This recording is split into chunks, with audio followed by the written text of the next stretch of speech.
So, ano nangyari? Ganito po kasi ang mga nangyari, no, sir? Oh. Umaga, ina-ice cream paninda ko. Oo. Tapos, may lumapis sa akin lalaki. Lalaki. Naghahanap po ng tindahan na yosi. Okay. Tulungan ko naman siya, wala mang problema eh. Oo. Bigla po may dumating pong babae.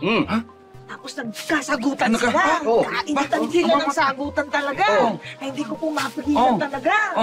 Opo. Lalaki, tsaka babae. Teka, ang sinasabi mo ba babae yung killer? Hindi po, mag-asawa po yung sinasabi ko. Mag-asawa na. Oo. Nalito na ako kasi naman eh, Oh. kinakadlaw ko. Ayun, tapos yung lola, Oo. naghahanap siya. Saan ba may ice cream? Ha? Tapos Ice kasama cream? niya apo niya, umiiyak kasi siguro nainita, naghahanap ng ice cream. Ayun, Miss, okay na. Okay na, salamat na lang ha. Hindi pa po tapos Hindi, okay na. Salamat. Okay na, sige. Pwede na kayo mag-relax ha. Okay na. Okay, thank you. You're welcome. Okay, sige.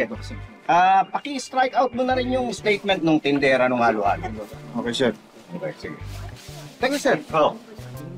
Paano niyo naman nalaman na tindera to ng halo-halo? Hindi manarinig yung kwento tungkol sa mag-asawa. Tapos sa lola, may ice. Nagkahalo-halo na yung kwento. Tindera ng halo-halo yan. Okay?